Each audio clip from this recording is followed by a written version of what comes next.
Welcome all to the Serendib Aquatics. Today, we are going to talk about one of the most beautiful and rare wild-caught gourami verity, called cross-banded chocolate gourami.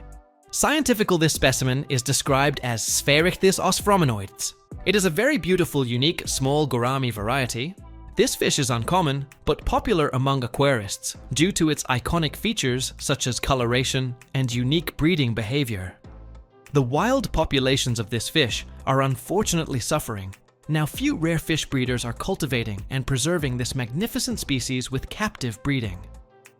They are mouth brooders. This fish is categorized as a rare small gourami fish, and the price range will be very high for each fish. That is due to most of the time they came as wild-caught fish, and very few amount came as captive breeds.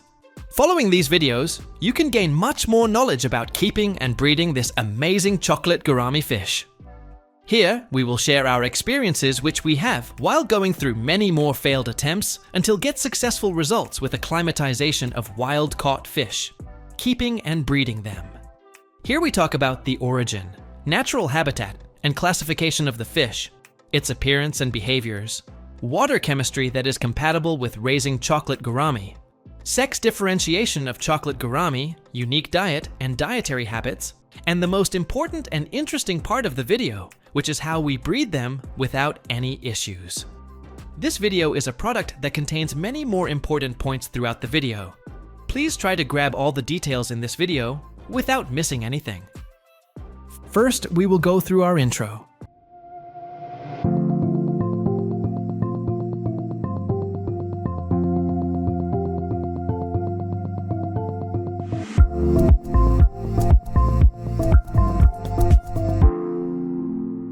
Now we will talk about the origin, natural habitat, and classification of chocolate gourami. The chocolate gourami is a small freshwater fish native to Southeast Asia, specifically the Malay Peninsula, Sumatra, and Borneo. Renowned for its striking appearance and unique behaviors, this species has long fascinated aquarists and ichthyologists alike.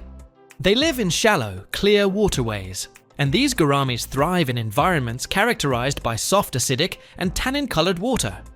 Most of the time, habitats are peat swamps. Therefore, in a captive setup also, they like fine substrate and much more vegetated, clear, slow-moving water. Creating an appropriate habitat for them involves providing a shade aquarium adorned with plenty of driftwood.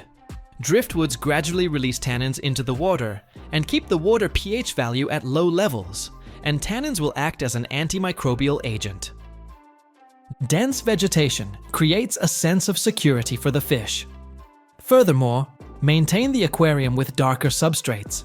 Moderate lights and backgrounds can effectively accentuate the vibrant colors of these small gourami. The average lifespan in natural habitat will go 2 to 3 years, and it will increase up to 4 years in captive setups.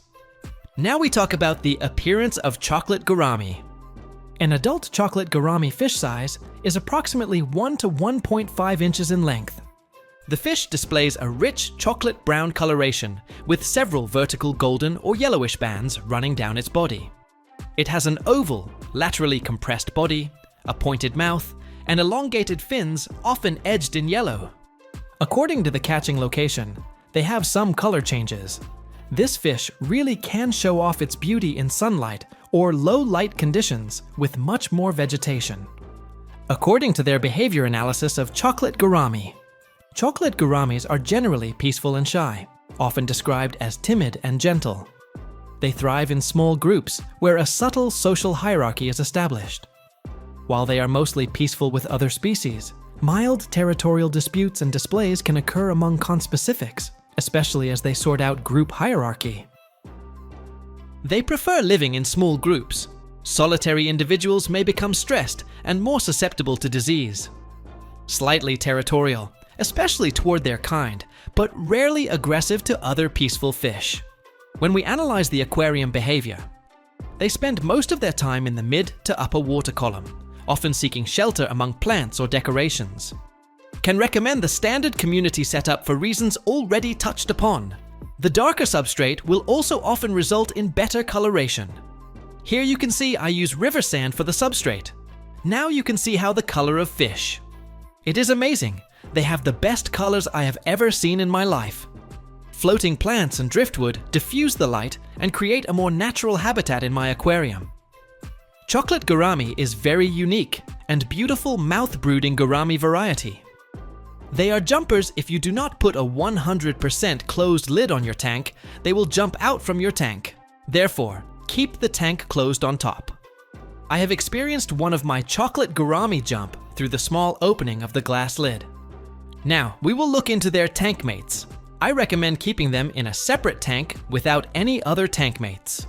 Most of the time in large tanks with very good hiding places, we can keep an adult pair or multiple individuals. Chocolate gourami will eat anything that's compatible with his mouth. If you need to keep them in a community tank with other varieties, it is also okay.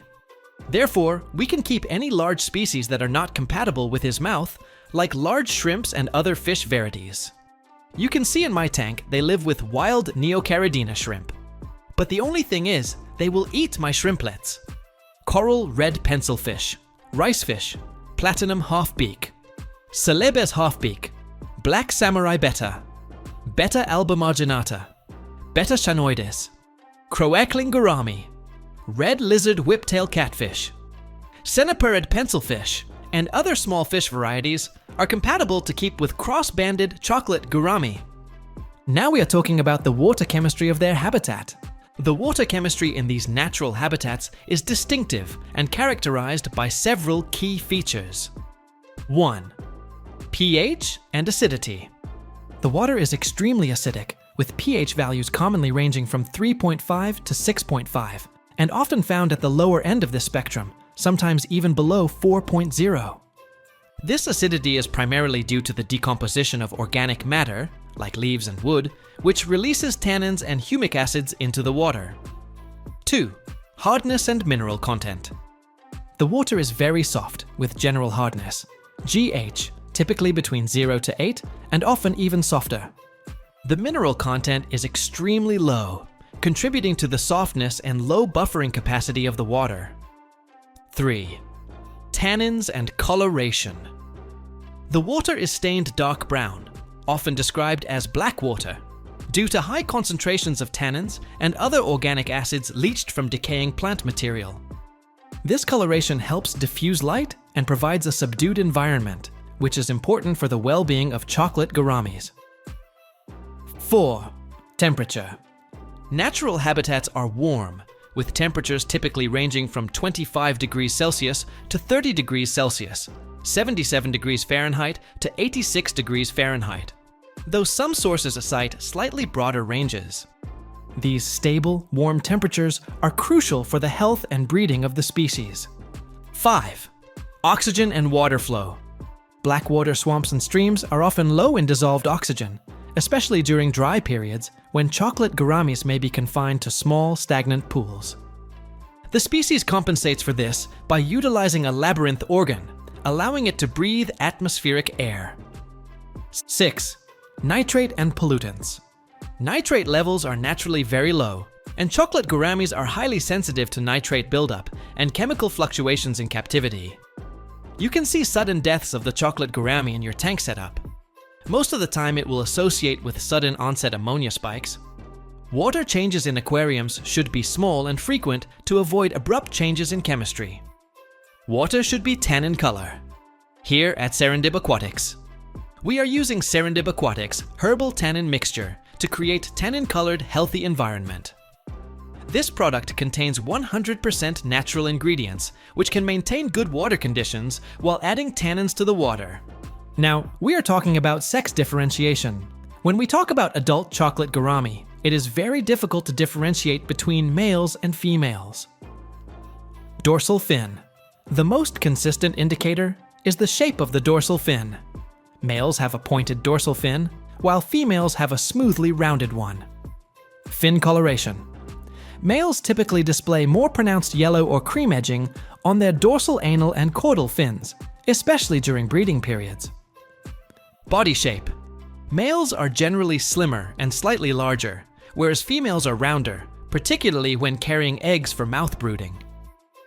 Coloration. Males show a more intense reddish-brown coloration, while females are paler. Head and throat shape. The male's lower jaw is straighter and the head more pointed. Females have a more rounded throat and head, likely to accommodate mouth brooding. Behavior. During breeding, females develop a noticeable swelling in the throat area as they incubate eggs and may become reclusive and stop eating. Now we will talk about how to acclimatize them to our aquarium. At first, when you buy fish, please select juvenile fish or group of fish. They are easy to acclimatize to our water parameters. At first, you should have stabilized the tank for them.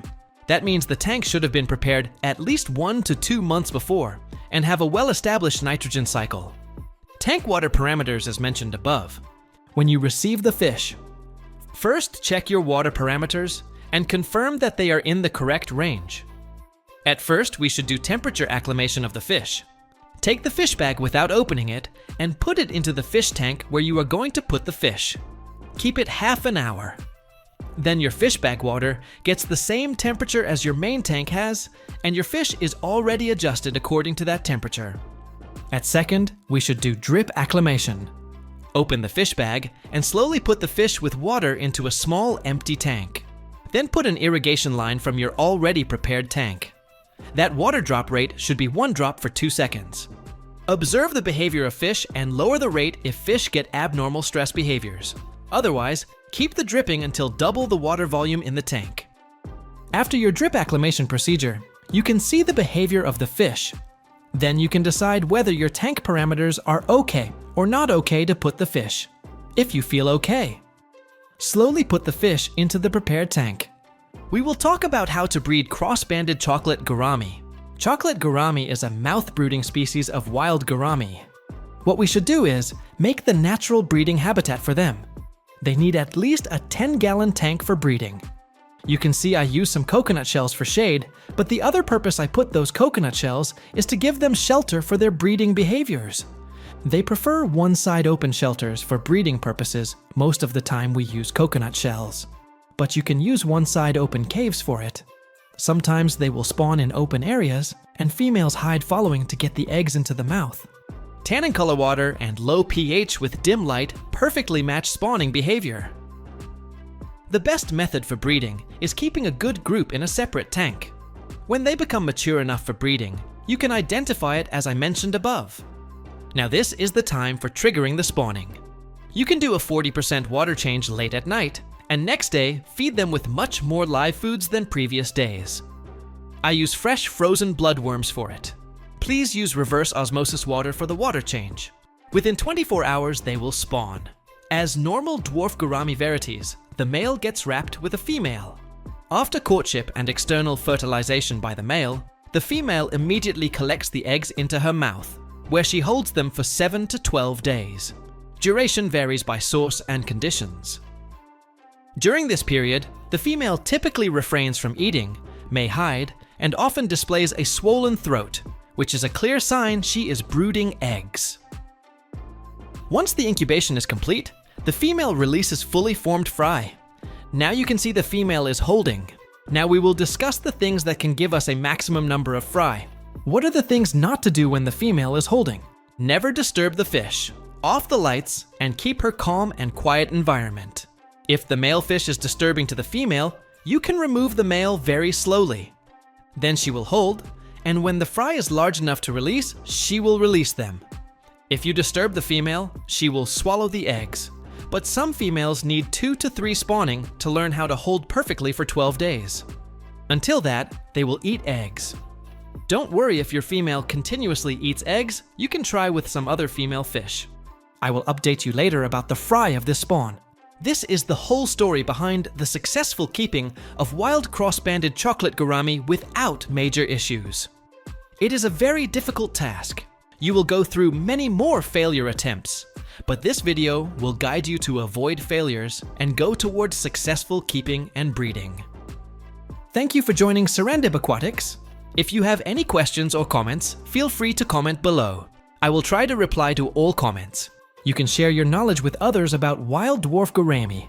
Put your experience as a comment below. Serendib Aquatics will see you in our next video as soon as possible. Hang on with Serendib Aquatics. If you think this will help you with your aquarium journey, please be kind enough to subscribe Serendib Aquatic YouTube channel for new updates.